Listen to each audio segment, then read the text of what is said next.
Hello, hello. Good morning, good afternoon, and good evening, everybody. Welcome to another edition of Loosely Coupled, brought to you by Bridging the Gap. My name is Karol Skrzynowski, and I'll be your host today.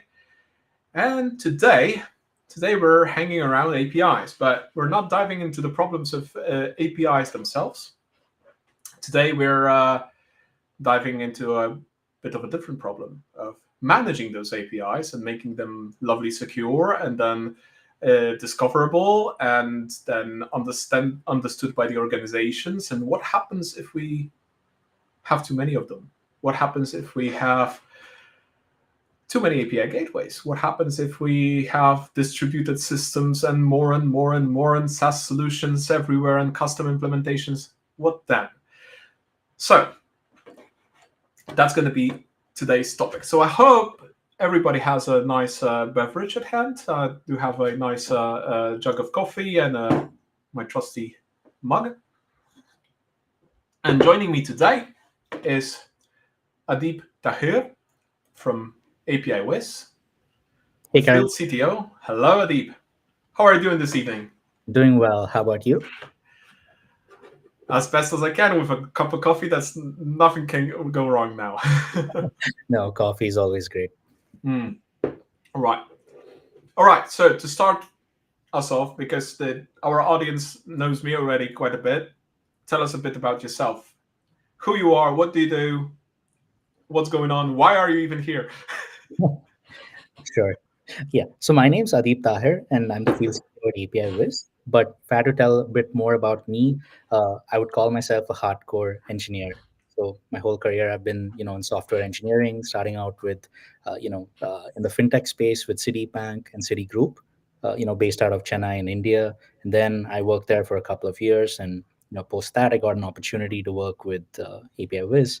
Initially it was all fintech systems back in Citi, but now with APIwiz, I get a opportunity to work on the API strategy and the API management aspect side of it across across industry verticals.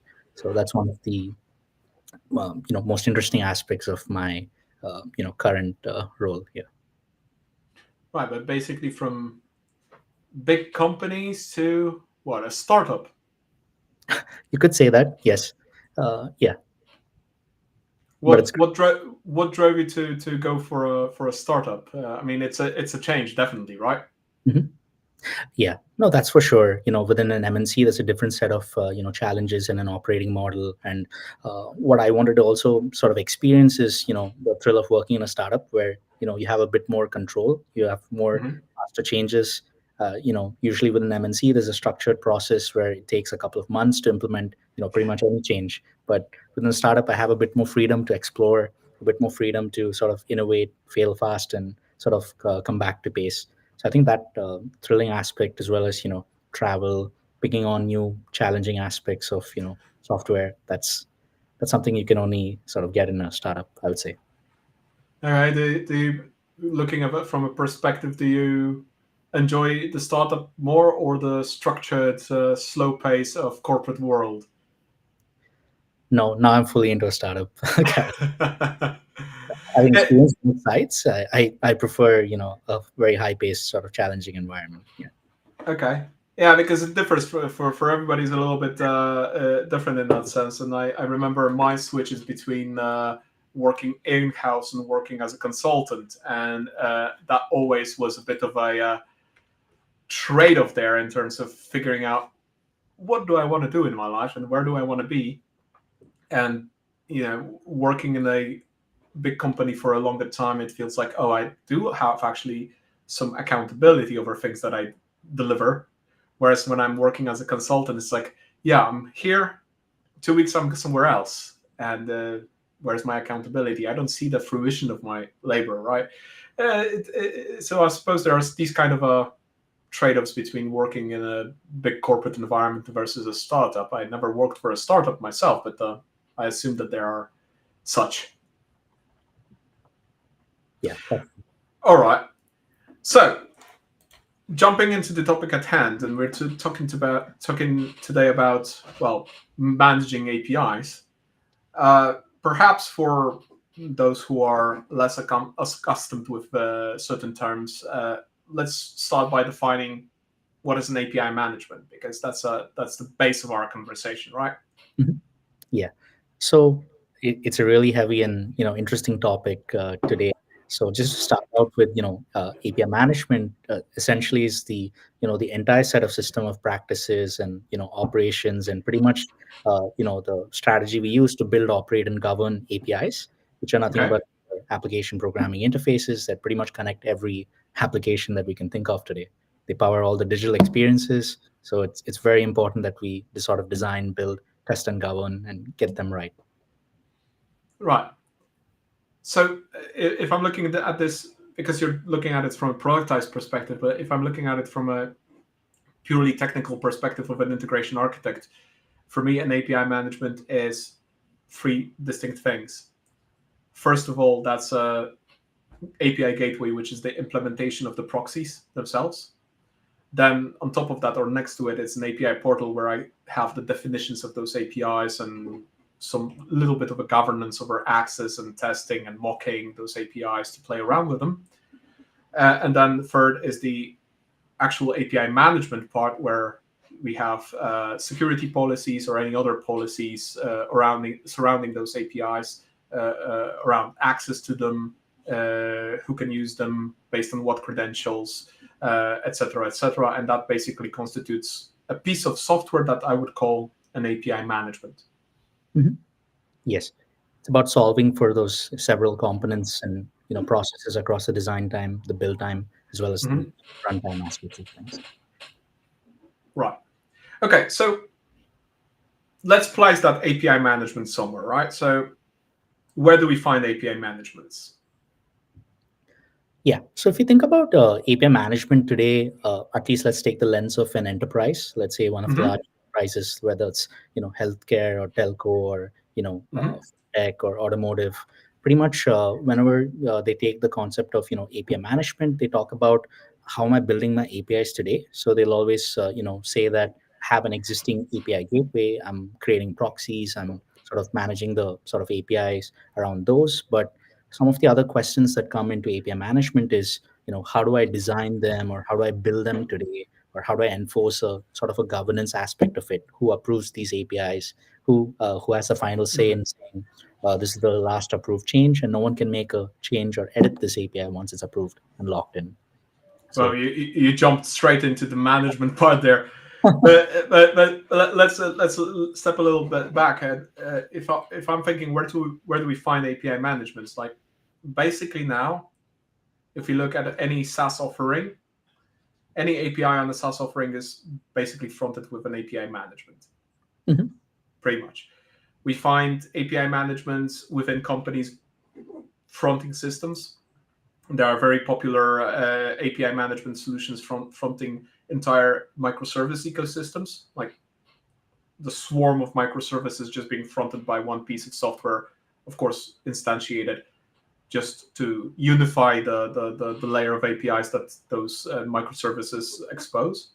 And then we have also APIs somewhat on the perimeter of companies, uh, giving them some sense of management and security over their connection to the outside world, the outside services, partners, whatever that may be, right?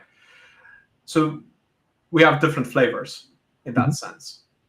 Yes, that's And true. then we have scale to it. Mhm. Yeah. In fact, just speaking about the variety of offerings out there, one interesting stat that I keep seeing from a time to time basis is if you take a look at the let's say the API landscape today, we have over individual more than 2,500 plus sort of these offerings, right, scattered across your different stages of your API management. So you can see a lot of different individual point solutions as well as players trying to sort of aggregate themselves into a platform, and that gets really crazy over time because the number of platforms and sort of number of point solution offerings out there is it's just it's quite growing on the day. Hold on. Give me the number one more time, because I'm not believing what I'm hearing. Though you can quickly look it up. It's well over about 2,000 plus vendors out there. And in fact, there's a pretty neat I think there's a website API API landscape.io where you can see a clear breakup of, let's say vendors at the design, vendors at the test, vendors at the, let's say, observability, and you can see exactly how that vendors are broken up. Okay. Uh, what I see is like, yeah, okay, I just Googled. I'm shocked. Yeah, but they're probably, like you said, they're fragmented between different problems of the API space, right? So I remember somebody once telling me that Postman is an API management, right? It's like I'm sitting there and it's like, no, wait, Postman is a testing tool. How is that an API management? But then if you look at it from a perspective of managing definitions of APIs and mock services and tests of APIs, then, well, oh yeah, kind of is. And they're kind of going that direction to become a full-blown API management at this point. But it's like quite shocking at times which companies actually take a turn and go in a different product area. And that's sometimes is quite a surprise when doing market research. But yes, that number you said, that's quite a number of different solutions. All right, so if we're looking at an enterprise, let's say whatever, telco, automotive, okay, usually those big corporate environments, they have somewhere between 20, 50 systems, however you define a system, in completely independent applications that are governed by some sort of a business unit or used by some sort of a business unit to achieve some sort of a business goal, right? Most of them really need to communicate with something else. So basically they utilize some sort of an integration, quite possibly via APIs, right? Some still use files with SFTP or managed file transfer, but let's leave them at that. Okay, some of them are using APIs. So if we're looking at an enterprise level, we have, let's say, that 50 systems. Let's say that's a large telco environment. That's very feasible to have 50 different systems. And nowadays, every one of those systems, custom or not, SaaS, custom, on-premise, in cloud, has an API management, right? Mm-hmm. So we're already somewhere here at a problem of scale, right? So what problems of scale do you see at your perspective from this kind of setup? Yeah. So definitely, one of my go-to phrases is every sort of API management is a problem of visibility and governance, right? So Okay. the more number of APIs, or I would call it as API sprawl, because teams today, if you take a look at how teams operate within larger enterprises, I'm sure that you have also experienced the same, that the teams work in, I would call it as silos, or we pretty much see that they work on one particular functionality. This team is responsible for a particular domain of APIs, and you might have 15 or 20 or even hundreds of other teams working on different set of functionalities. So, Mm-hmm. but do these teams actually, let's say, collaborate on certain integrations or applications and other functionality? The answer is very rare that the teams have that sort of central view of what the other team is building on, or Mm. what I already built, to have a central catalog of all my APIs that I've exposed. Is it up to date? One of the trending or one of the most common things that I see is developers hate to document. That's Mm-hmm. something that is universally accepted. That's the truth. If you ask a developer, hey, can you write the documentation for this? It's always at the back of the mind. If I don't have an automated way of doing this, No. there's a 9 out of 10 chance I'm not going to do it. Right? It's always an afterthought. But like these sort of challenges start when it works within a single team. Yeah, Mm-hmm. everything's fine, right? Everyone knows, hey, this is just a set of 4 or 5 APIs. Everyone knows what it does, how to access it, and some examples of how to use it. But the moment you start exposing an API, right? Let's say Mm-hmm. the billing team has to work with the order management team. So that's when there's a central system of record. And then you have to expose your data models. You have to expose your data to the other team. And that's where it's challenging, because a lot of the systems within banks, let's say banks, telcos, they were built more than 8 to 10 or 15 plus years ago. So the people who built them are long gone. But who are the current team that's maintaining it? Do they have a clue of what's the exact functionality of what they do? But these are just some of the challenges that come in. But I would say there's a massive, not just a skill gap, but also sort of like an organizational structure gap within a lot of the enterprises. They don't know exactly how their APIs, where they are running. We always, I think we see in the news today, there's a lot of shadow IT or there's shadow APIs. APIs that are running a server that I don't have a clue about, but they're still, consuming resources, adding to your cloud cost, and that's exactly what escalates the problem at scale.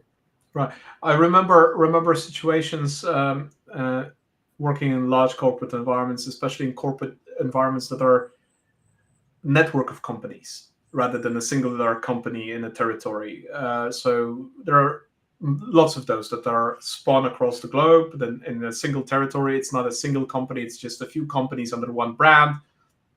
And then obviously those companies do not have proper cohesion over their IT. So it happens to be that one part of the company is developing exactly the same functionality as the other part of the company. They don't talk to each other because they're logically in two different, completely different branches of the company. They're doing the same thing, exposing the same APIs, doing exactly the same logic because they need it. They don't know about each other. Uh, and then we have duplicates, and then we have all sorts of wonky stuff, even using the same data from the same source at times, but basically exposing two separate functionalities. And it's amazing at that these things happen, but these are not issues that are technical issues. Basically, this is Conway's law, pretty much, right? So this is more of an organizational issue, which then drives a problem, which is driven by the lack of knowledge, lack of governance, lack of cohesion, lack of conversation at most times. So basically, like Conway's law says, uh, the structure of the company, the structure of systems, and how many of them are there is governed by how the communication happens in an organization. If it doesn't happen, it's going to be chaos, right? Yeah. So okay, we're having this kind of a distributed mess of various systems, even duplicates in functionality, duplicates in some sort of duplicates in APIs. We slap API management on top of that, right? Well, Yeah. on top of each part, let's say, because it's not that the scale problem is not that we have one API management, because then we wouldn't have a scale problem. But we slap multiple API managements because each of those teams is also responsible for their infrastructure under their app, and they're basically adding everything to it, right? What then? Yeah. Most of the teams, they're not even, located at the same geolocation. They're sort of distributed across the globe. There are teams working in Manila, teams working in, Dubai, teams working in India, and that adds to the challenge, right? The teams have to True. collaborate on the same set of APIs. Or most of the times, internal teams have their own wikis, their own sort of internal phrases or terms they use to refer to a certain process. For example, Yeah. fund transfer they might call as InstaPay or FirePay, but a Yeah. team in India or a team in the Middle East might refer to it as just fund transfer, just transactions. So Mm-hmm. there's also a gap in context, right? How you sort of refer to the same artifacts or the same processes within an organization. So I think that adds to the sort of ambiguity across the organization. So I would say that one of the biggest problems, or I would say the gaps that's missing today, is that central sort of like a dashboard control plane that tells you this is your entire API inventory or this is your central API catalog. All the Okay. teams where you're located can access it and find out this is exactly what my team builds. This API is located here. It takes a Okay. set of these parameters. It's connected to a certain system, and these are the set of access points how to access and integrate with this API. So I would say Okay. there's a lack of that central sort of visibility. Okay. And so basically, we're at the point of a knowledge problem. We're lacking the visibility to have proper knowledge about what we actually have in our organization. So we're having our shadow ITs running per unit, whatever the unit may be. We're having our shadow APIs running, duplicating efforts, duplicating functionality because people don't know that that functionality already exists. And then we have slapped onto them API managements, and we're creating a knowledge divide because knowledge is still siloed, hence Conway's law. Okay, so apart from fixing Conway's law, which is called the reverse Conway's maneuver, so fixing how the organization communicates, how can we properly support that visibility? And I think now we're touching onto that governance aspect of API management. Correct. That's why, that's why when we sort of approach any type of governance, right? Whether Mm-hmm. if you want to enforce a governance, or you want to enforce security, or you want to enforce any type of sort of checks and balances across your system, we first Mm-hmm. need to, irrespective of which vendor you sort of select or whoever you consult, they always say, do you have a central inventory? If not, let us first start with API discovery. So Okay. now discovery is something that is, it can be done in so many different ways today, because it's a problem we've created ourselves. Earlier, back in the days of TIPCO, there was a fixed sort of way in which you could define a service flow, but now because of microservices, it's sort of Right. become a mess, right? So I could build a microservice in Java, Python. It doesn't really matter. So I still remember that was somewhere 2018. Colleagues of mine were building. They called it the TIPCO radar, Mhm. which was basically a repository crawler that went through the repositories and went through config files and identified and mapped all connection points. So then we had a very large graph map through which we could just hop from point to different applications to see where the flow leads. So we could map that, and that was an automated effort back then already, right? But now, given that we have all those systems that are way more distributed than 2018, we already had a very distributed world, but people were still heavily in their own data centers, not that heavily in cloud yet. Now we have everything everywhere. Some companies have multi-cloud strategies to go like anywhere, AWS, Google, Oracle Cloud, and whatnot. So what about that, right? It's like, where's that governance now going yes, with this? And you say we should bring up the slide now. All right, let's have it. yes, Slide time. Tell me. yeah. Yeah, no, this is it's something through several conversations I've had, my team's had, and something that we generally just observe in the market, irrespective of what type of industry it is, right? Whether it's healthcare, Mm-hmm. telco, banking, or any industry. If you take a look at their actual sort of applications they're building, this is the Mm-hmm. most common pattern that we see. It's always almost like an n-tier model, right? Where you have your final mobile app or your application, access via a firewall, and you have an experience layer of APIs. So you have that outer shell of all your, your Kongs or your Apigee or your AWS or your WSO2, your gateway proxies, and then it connects back to your layer of system APIs, and of course back to your core systems. Now, Mm-hmm. one of the most challenging aspects here is, if you take a look at any hop from your mobile app all the way to the core system, each Mm-hmm. layer is owned by a different team. A separate operational team manages the gate proxies at Apigee or Kong. A separate team manages the backend system APIs. A separate team manages the integrations to the core system. So that's something that we have seen commonly, observed across several of the enterprises, and Mm. herein lies the challenge, right? How do you actually get the teams working together? Uh, well, the core system integration team understands a particular process in a different way.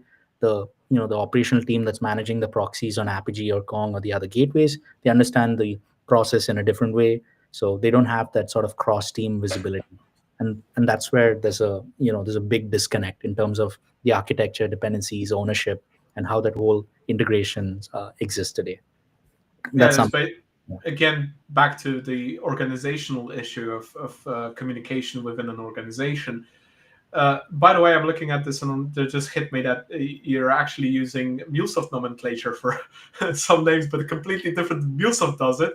But yeah, okay. So let me try to digest. Okay, so Yes, NT8 definitely. If we add on top of that an integration platform into the mix, then Yes. we have definitely more tiers than you have here on this diagram. And that becomes, yes, this becomes very troublesome at times, depending, of course, what you want to address. But yeah, and then we have multiple gateways, multiple various APIs addressing something. Now you have them here very nicely divided by domains in the diagram, but most common scenario is that you don't really have that domain division on your APIs in a lot of organizations. They're just APIs. They're not properly Yes. divided, addressed what they are, what they're supposed to represent, Yes. and that's another level of problem in itself. Okay, so we have our app, we have those NTs, we have our APIs. With Yes. API management, we're not going to change the APIs. That's a completely different problem. And we're not going to change the aspect of silos. Yes. Okay, so what now? Yeah. So given that sort of structure that we just now saw, Carol, so I Mm-hmm. think some of the most common observations that we see is because of that complex architecture and because of the lack of that central visibility documentation, we see that pretty much almost 30% plus of the APIs are misconfigured, right? People don't Mm-hmm. know these APIs exist. They might be using some outdated auth mechanism. Then we see that enterprises, because they don't see the visibility of that API, they end up Mm-hmm. spending 20% or more in terms of OpEx, because even if an API is not being accessed, it's running, it's consuming resources on your let's say your VM and your cloud, and it's adding Yeah, to your overall cloud bill. And heating up the server room basically somewhere in the world, right? And yeah, and on top of that, it's not being used, but it creates a security vulnerability. yes, yes. The shadow IT is one of the most, I would say, the most scariest. I would say, opening a backdoor to your internal infrastructure, that's always a nightmare to solve. Right. And yeah. And one of the things that I found interesting is also, there's a common disconnect between I would say the business and the IT divisions, right? Because Mm-hmm. whenever we think about a new functionality that has to be delivered, the IT takes it up as a, I would call it as a project, let's say. Mm-hmm. They start implementing the features for that. They start pushing it in terms of, say, they take sprints, they release the functionality out to their environments, dev, test, UAT, production. But what happens is, let's say there's a bug found in production, right? And this is a very common scenario. So they roll it back, right? They roll back the Mm-hmm. release.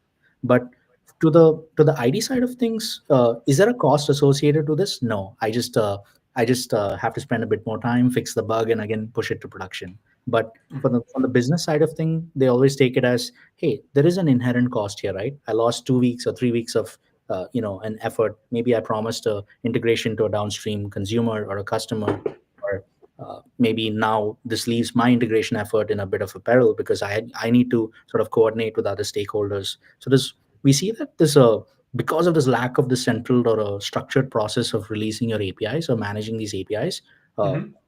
well over 74% of your IT cycle is wasted, right?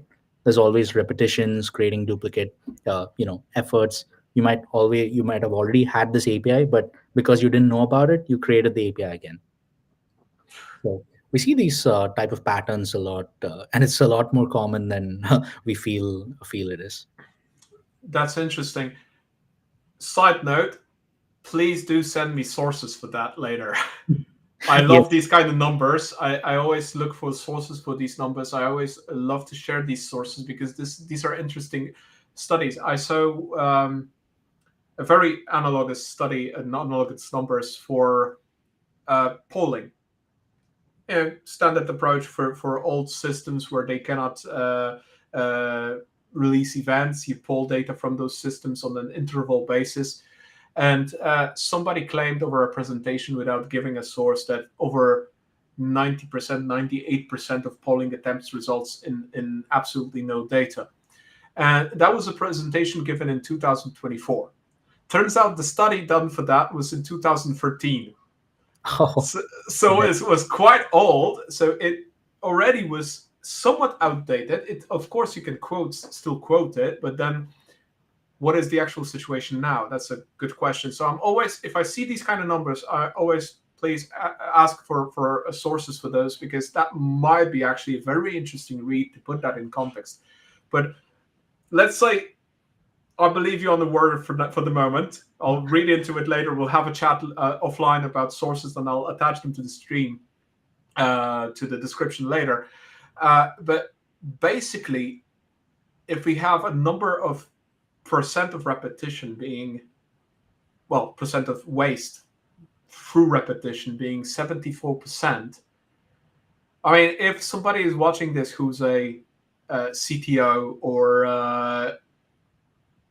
an IT director or a manager in a IT unit, release management unit, that makes you think, how much do we actually waste in our context of our own organizations? And this is a very interesting number, because then it seems that we could actually save quite a bit of money if we start governing that properly. Yes, that's right. In fact, these cycles are not just attributed to pieces of code, but they could be like you mentioned. You mentioned a good phrase, knowledge gaps.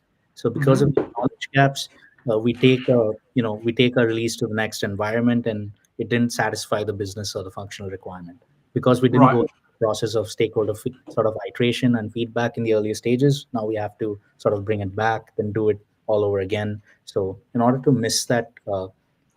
Sort of just Yeah. sure that we pass through those checks. It's always good. If we try to map it to a cycle, the cycle that comes to mind in terms of governance is a TOGAF cycle, right? Mhm. If you look at the TOGAF cycle or any other governance of producing software cycle, a lot of the elements are not actually implementation. There are analysis, discovery, understanding the business, Yes, planning, design, operations, testing, deployments in various environments, and so on. So there's plenty to that cycle, more than just implementation. correct, That's for sure.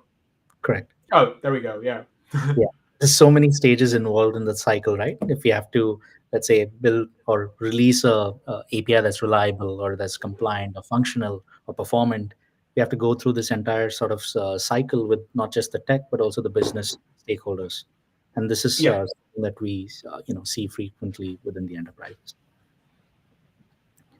And that's why I've sort of split this into two lenses here, right? You have a API Mm-hmm. publisher who's building it out and exposing it as an API or a functionality to their clients or consumers, or it could also be internal groups.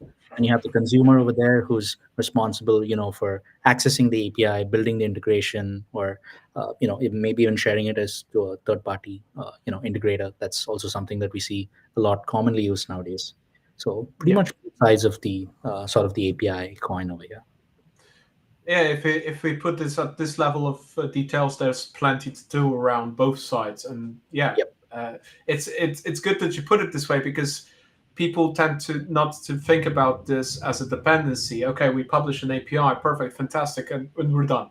No, no, no. There's also the consumer side, which is dependent on the API. If that's a pre-existing API and you're modifying it, ooh, there's so much to it, right? Because we have consumers, and the more consumers you have, the more dependencies you need to manage, and it becomes a whole thing. So then versioning, decommissioning of APIs, there's the whole life cycle is then humongous in terms Yes. of effort. Yes. And here's where an interesting sort of terminology or concept comes into play. We always ask a consumer or enterprise how mature are your APIs, or how mature is your API program. So they Hmm. always ask us back saying, what is API maturity? Does it mean that my consumers are accessing my API, so my API is mature, or my API is published on a portal? That means it's a first class API sitting on a portal. The consumer is accessing it, but Okay. when we talk about maturity, it's a lot more than just is your API functional, right? Was it designed in the right way? Is it extensible? Can other teams sort of access it, extend it, integrate with it? Do they Hmm. have? Does it require a manual process to integrate with your API? Because even in a lot of the conversations I have, existing in pre-sales and other integrating conversations, we always come across, even though you have a developer portal, it's a process of manually integrating the API, right? The consumer sends an email, hey, I want to connect to this API. Can you show me how to use it? And then the provider has to sort of manually insert some record in the database or generate the credential. And that's a sort of like a week or a 2 week process until the consumer can actually access the first version of the API. So, Hmm. so we see there's a lot of steps that need to go before we even say an API is mature or it's ready for consumption or it's a self-serve on its own. So that's why we see that a lot of these aspects have to be taken care of in API management. Yes, true, but some of those APIs will require that process because depending on the type of data you're dealing with and the let's say secrecy levels in certain organizations like public entities, especially related to let's say police, border control, etc. This is there. The processes are there also for a reason. Some of them are over bureaucratized and then take the time with manual approvals, Mhm. lots of red tape, which is unnecessary, but some of them are for good reason and good measure that they require approval to get to that API. And this will probably differ from organization to organization. So that in that sense, if we look at it, then one might say that we need to redefine maturity per organization. Mhm. Yeah.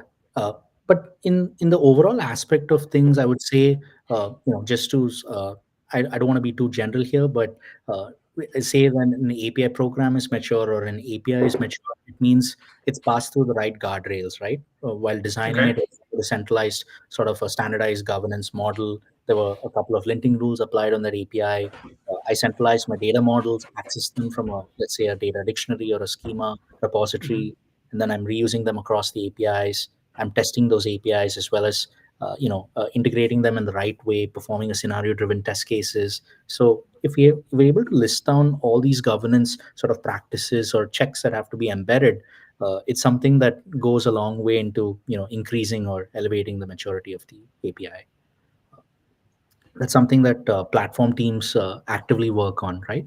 They want to make sure that they want to instill that platform engineering within the organization, or they want to make sure I have not just have a self-serve, but also implement that sort of like an ops. Yes, we see API ops being used a lot these days. So they want to Right. establish that API ops framework within the organization. Yeah, it usually all comes down to the actual adoption and utilization of those, right? And we all want our software to be used Yes. in the end of the day. And this will differ again from organization to organization, from piece of software to piece of software. Uh, the question is then, can we actually have sort of a generic framework to actually measure the maturity of APIs? Because that's a very compound problem, Hmm. right? If we look at this from the perspective of the previous stream, which was about data mesh, we were talking about data products. Now, data products, that's something very specific. If we define a data product, what is a piece of data, and then we serve it to a customer, and we serve it usually through APIs, right? So is our API then mature because it's serving data products? Well, then it would depend on the maturity of the data product itself in that sense, right? So it's a matter of really putting guardrails also on the definition of that maturity Yeah. first, and understanding what do we mean by mature, where is the target state of our maturity, and can we define like levels of maturity that we want to achieve. And let's say now we're immature because we're having our APIs that resemble right now our relational database underneath, so we have basically an API method per table, which is horrendous. It's just a nightmare to use. So let's say that's our maturity 0. But then what drives us to maturity level 1, 2, 3, 4, 5? Let's say 5 is the maximum here. And I'm curious to ask, uh, when working on governance topics about APIs, do you have any sort of a framework or any sort of a, I don't know, classification method uh, Mhm. to classify maturity? Yeah. Maybe in the broader terms, Carol, I would say when it comes to assessing, let's say, the maturity of any enterprise's API program, we start by examining, do you have a central sort of API inventory? How are APIs being accessed today, right? Are your Okay. APIs being sort of built bespoke or an ad hoc sort of development? Or do your teams actually refer a common data model or a data dictionary or a repository and say that these are my existing models? Can I sort of work these into a new functionality or extend my existing logic to expose new functionality? So without having to, let's say, redo effort, or do I have a common or a reusable artifact? A lot of times people say that in order to sort of promote or make your APIs more mature, you have to create that reusable artifact piece of it, right? So that means I Mm-hmm. don't want to keep rebuilding or redefining my data model. And you mentioned earlier that you came across an example where the same API was duplicated. So in a similar Right. sense, one of the example that I've heard a lot of times is, let's say, within the telco space, you have a store locator API. If you have 7 versions of the store locator API that's created by, let's say, different teams within the organization, how do you know which one to access or which one is even actively being used? Or if I have to go deprecate it, which one do I deprecate, or which is the API in which I have to update the parameter or the model? So I think Mm. that makes the first level of maturity such that you're just building functionality, and then you Mhm. start sort of going to higher levels of maturity, saying that now I can standardize my API consistency. I'm referring my data models from a common store or a repository. So that means that I've sort of jumped from level 1 to level 2. And then level 3 means, do I have an automated design time governance? Whenever I push a change into my API, is it being automatically scanned against my organizational rule sets? And Mhm. that's going to differ from one enterprise to the other, right? Even across industries. For example, one good thing that I do see now is every industry or vertical has its own sort of like an organizational rule set, right? You have, let's say, for airlines, you have the IATA. Then for banking, I think you have the sort of like the PSP regulations. Similar like that, you have a lot of these standard Yeah. operating models across the industries. So that's Yeah. In something. telco, we in Europe, at least in Europe, we have the TM forum standards, which are Correct. Correct. quite robust, Yes. extensive. Yeah. Yes. And also the sort of the Kamara Alliance, where I see a lot of these telco operators coming together to build, standards for network APIs. That's something that's really, picking up pace at the moment. Mhm. So that's something that really adds to the overall maturity. And Mhm. I would also say is, people like to forget documentation, or they say think of it as an afterthought. But I would say a well documented API also means that the API is a lot more ahead in terms of maturity. That means your consumers are able to access it, understand it. They're able to integrate this API into their workflows and work streams. So that's something that also adds to the maturity of the API, as well as are your APIs well secured? Are they following the right set of updated auth mechanisms? Does it follow a systematic security protocols in place that your organization enforces? And this is something that I've seen differs across enterprise to enterprise. They might Mhm. have their own set of security policies or practices, but that's something that has to be enforced at each enterprise, right? And then finally, I Yeah. would say the pinnacle of API maturity. Not every enterprise wants to monetize their APIs, but eventually they want to move in that direction, right? Today, end of the day, the value is with the data you hold and control. So can you unlock or sort of expose that API in a, let's say, in a monetizable model? But am I okay to expose Mm. APIs to monetize? And that's something I see that question gets asked a lot. I want to enable monetization, but the real question is your API even in a state to monetize, right? Uh, Right. Yeah. that's something that is something worth questioning. Okay. I was taking notes for the sake of the conversation. Let me rehash what you just said in a summary. So, if we would be looking at maturity of an API program, of API management, of our APIs within an organization, uh, I noted down several different qualities that we would look like. We would look at. So, starting with, the way we access those APIs, going through, do we have actual an inventory of those APIs and the proper documentation that comes with that inventory? Then do we have some sort of a data dictionary? Do we actually have a semantic understanding of said data that we're exposing through APIs? And then on top of that, this would be a model dictionary. So basically, do we have a proper modeling of those APIs, not just exposing raw tables of a relational database, but actually exposing, let's say, that data product we were talking about a little bit earlier? Then extensibility as a characteristic. Can we extend it easily? Can we actually add to it? Can we build new functionality with it? Then with that comes reusability. Can we reuse that API in other contexts to create new business, whatever business that may be?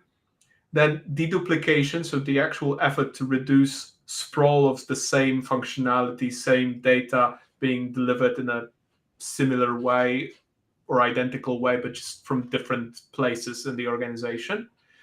And then the actual usability, so how easy it is to use that API, how intuitive it is to be used, because some of those are really not intuitive. I've seen many of those like that. And then on top of that, security of said APIs, and then the review cycles, and how often do we come back to actually check on those APIs? Are they still useful? Are they still consumed? Are they still secure? Do they still have value, right? Yeah. And then that constitutes to, let's say, 5 levels of maturity. So what first level being functional maturity? Well, it works. Second level being internal standardization. So we have it according to our internal standards. We started standardizing our APIs so they're actually readable for the majority of the company, let's say. Then we apply automated governance as third level. Then we could go to fourth level being the industry standardization. So we're actually looking at what the industry is doing either through PSD, TM Forum, healthcare standards, whatever the industry may be. And lastly, which is a level not everybody will want to go to, would be the monetization of your APIs and monetization of the data products. Yeah. Is that a good summary? Yeah, that you nailed it, Carol. And nice. What I would also include is the data compliance aspect. Data compliance. Yeah. All right. Yeah. Sure. Noted. But you see, now having this, we have the terms in which, the axis in which we could define what means access, what means inventory, what means a data dictionary in a context of a specific company, what means reusability, what means extensibility. And now we have more of a frame in which we can have a conversation within companies. What is our maturity and what do we understand of our maturity based on those qualities that we here have? And that might be then a very nice and structured conversation to be had. And even if somebody would, just go in and have a chat with a company offering an API management solution, well, we can take those qualities and discuss how they can help us achieve these kind of qualities, how the tool will help the organization build on those qualities. And of course, the tool will not solve all the problems because most of those are organizational problems, not technology problems. But this is at least from that perspective, we can actually have that conversation and see where we can align and help each other, right? Yep. Which is a good thing. Yep. All right. Continuing on. Yep. This is a really important topic, right? Whenever to API management, an enterprise, the first thought that an enterprise always has is, we have an API management, we have an API gateway in place. So it's always a common sort of I would say a convention by now to sort of correlate API management and an API gateway. And is it the fault of an enterprise? Not really, because gateways have I would call them the old. They've been around for quite a few years now, right? Like 10 plus years, and it's no sense that no reason why enterprises can't sort of call that as their API management strategy. But what I've seen is enterprises are increasingly becoming more aware of the problems within their governance gaps. They're saying that, Mm-hmm. hey, now that I've realized that a gateway is excellent at the runtime, but as soon as I start imposing expectations of what a gateway should help me to solve, let's say, why can't my gateway secure my APIs? Why can't my gateways help me design and build them in a consistent way? So that's when Mm-hmm. you start seeing the limitations, right? Gateways were never built for sort of an I would say life cycle management. Rather, gateways were primarily designed and built for traffic management. They're great at the True. runtime. And that's where we see there's a sort of a mismatch in terms of expectations of what a gateway does and what a sort of an APIM strategy should be within an enterprise. A gateway cannot be sufficient in order for you to sort of manage your APIs, but and that's exactly why we see many enterprises they adopt an API gateway and then they start running into challenges. Right now, in order to solve for the sort of life cycle, I need to bring in that aspect to solve for my design, for my testing, for my observability. So this is something that we see a lot across the enterprises. Adeeb, can I ask you one thing? Mhm. Can you put that phone on do not disturb or flight mode?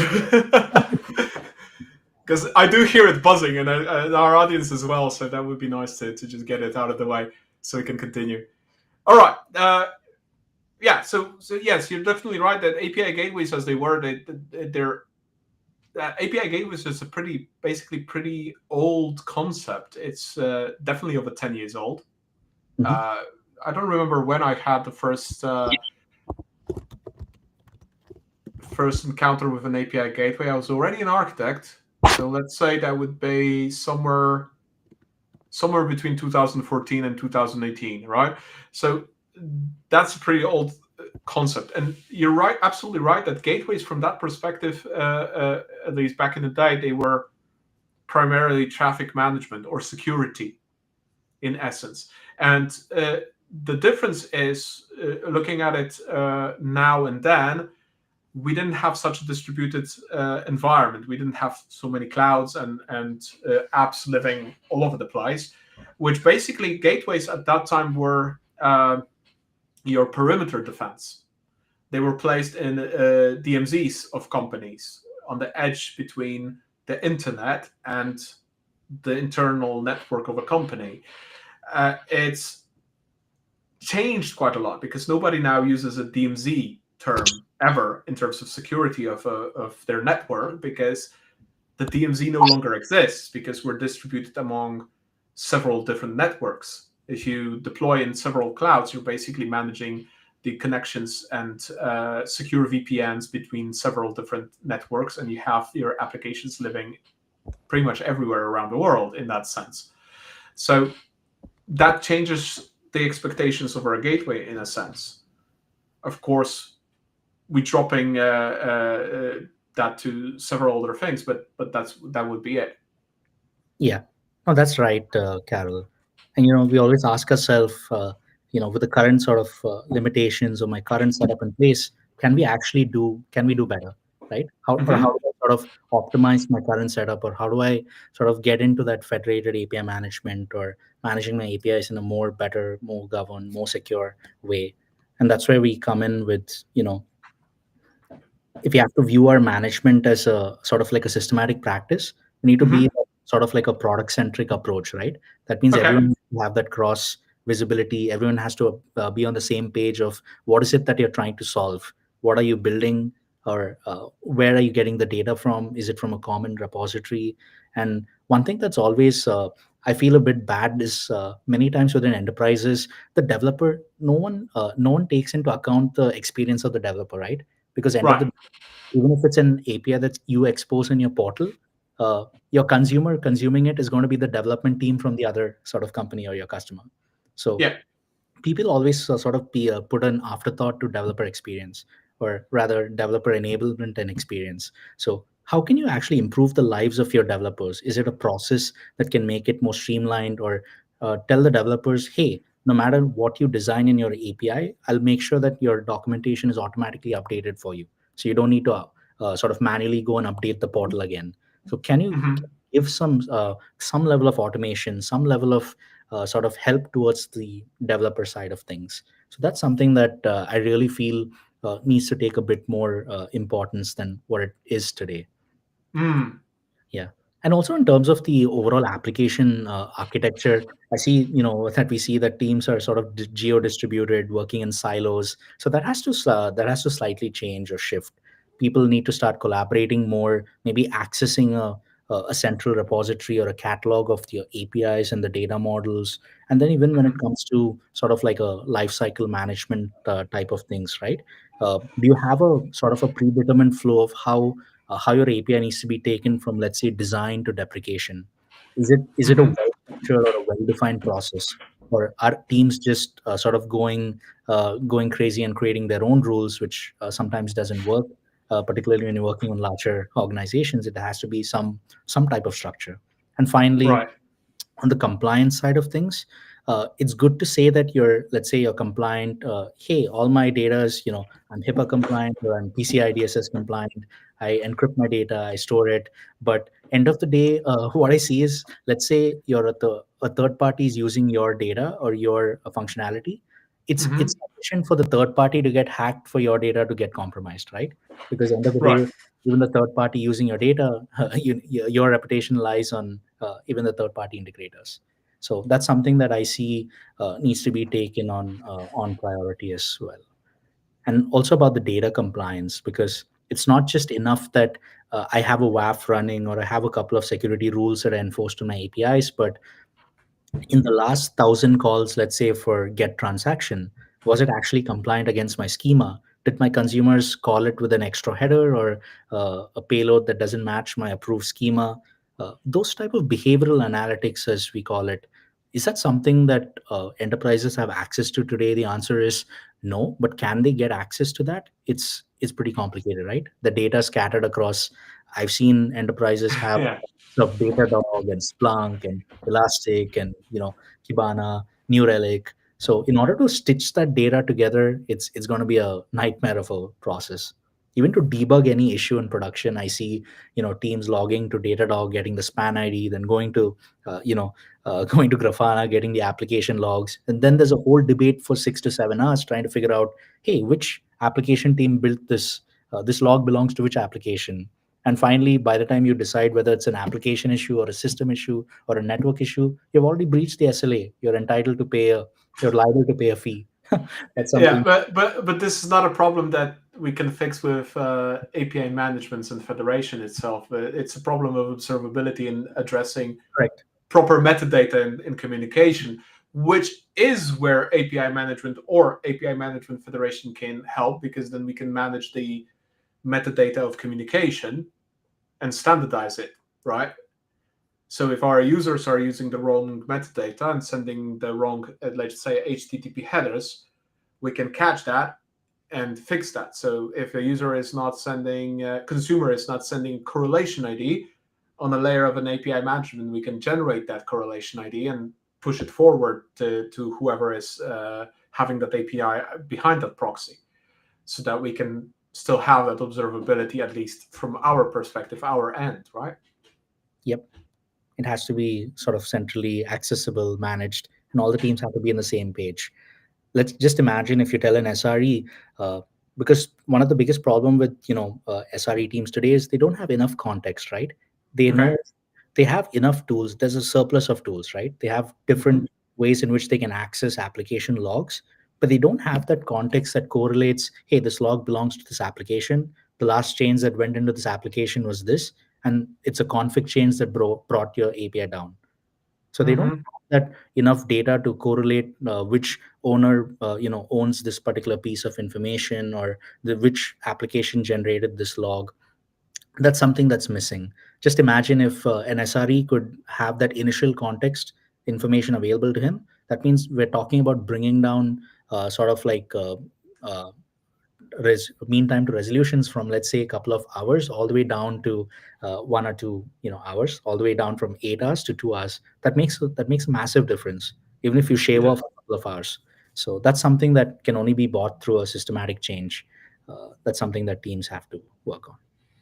All right. But one thing we missed so far, which is exactly addressing the definition of the topic at hand, So then, in that case, with all those problems, what then is federated API management?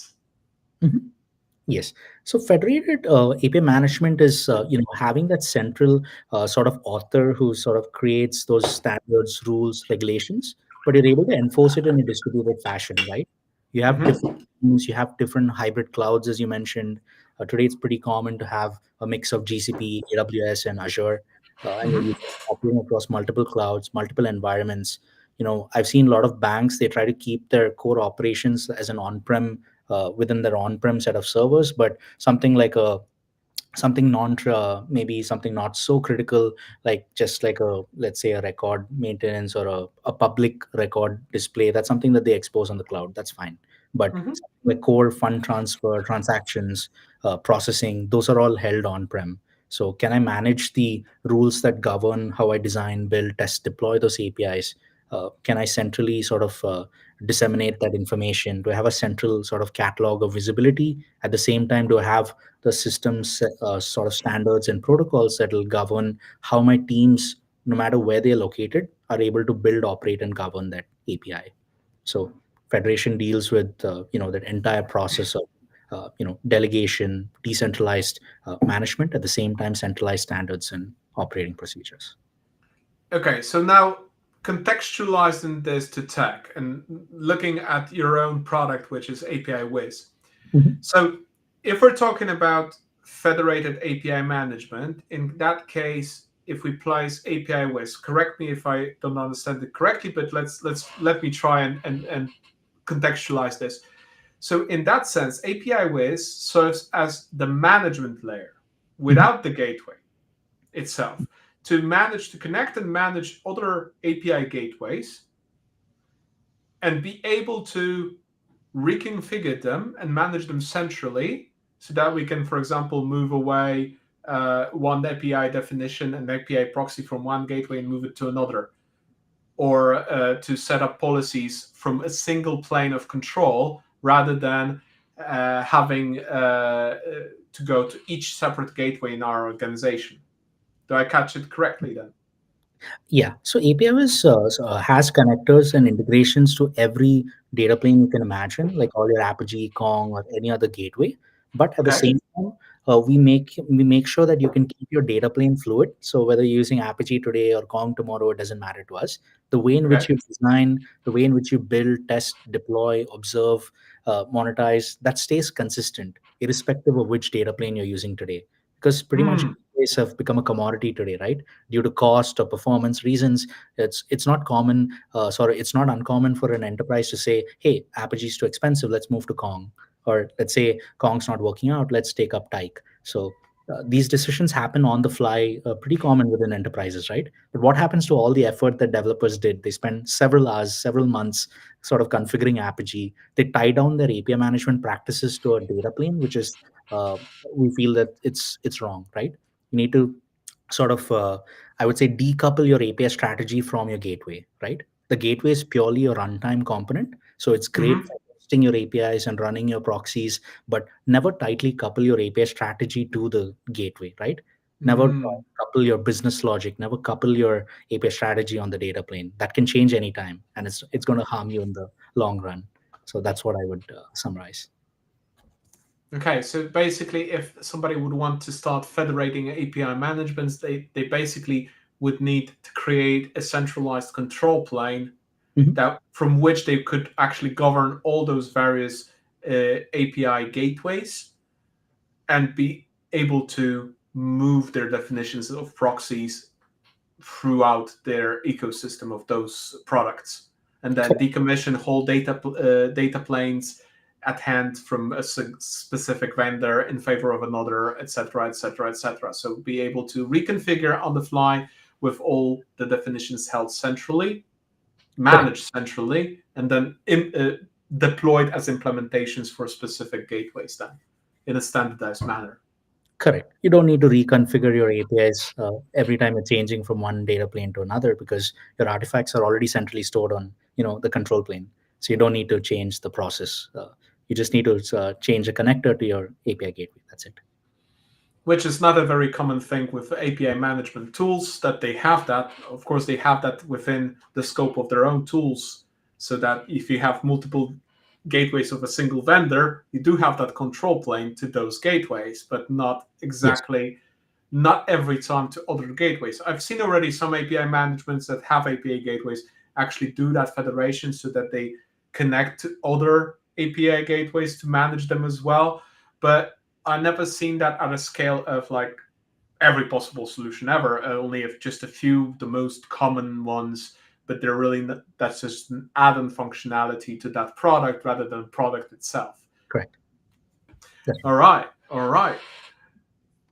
That's interesting. That's a very very. I think that's for a lot of people that would be a new topic to look at it this way, to decouple, well, not decouple, but loosen the coupling between the control plane and the actual implementation of a gateway.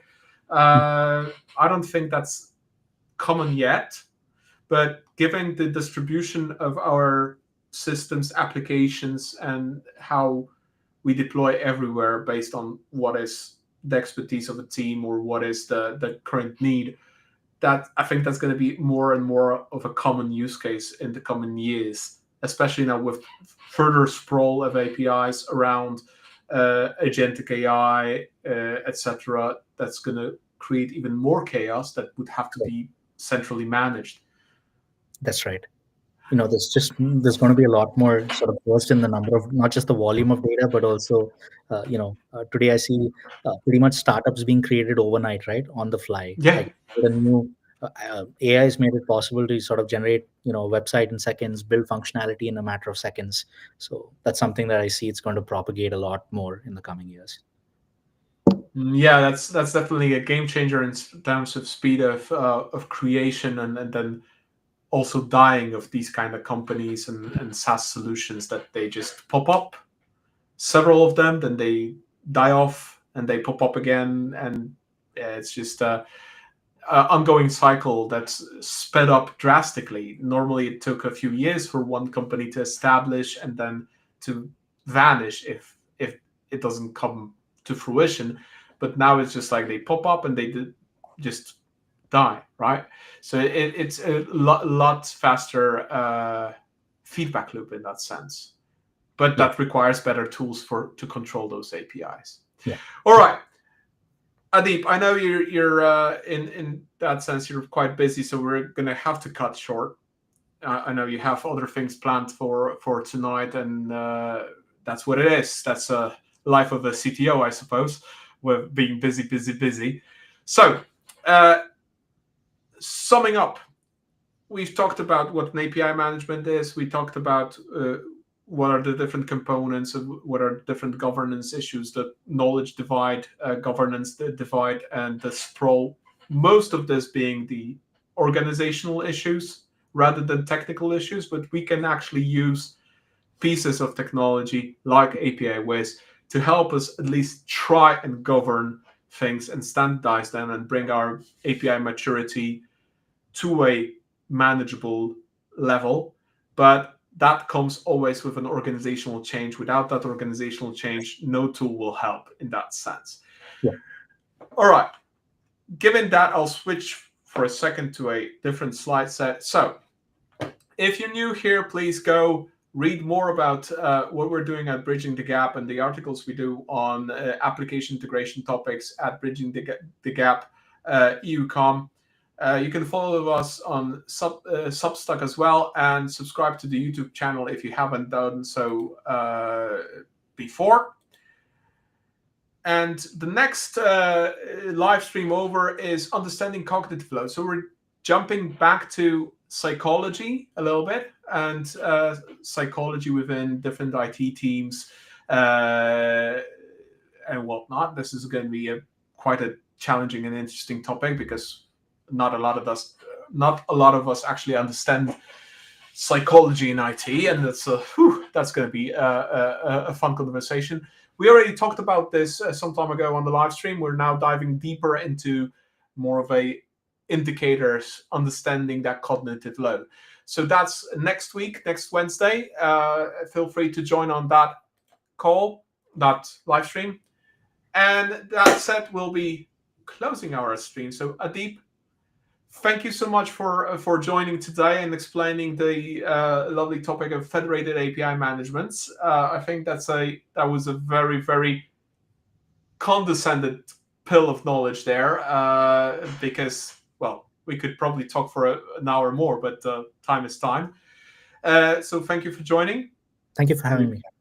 It was really cool to have you here. And hopefully you'll pop on another live stream someday, talk some more about Federation of API Management and how we can do that in a little bit more details and showcase some more live examples of API Federation and different cases that you might have stumbled upon with customers. That would be also a very cool thing to see someday. Sure. Look forward to that. All right. That said, thank you all for your attention. Thank you all for being with us. For those who haven't been with us live, hope you liked the recording. And see you some other time.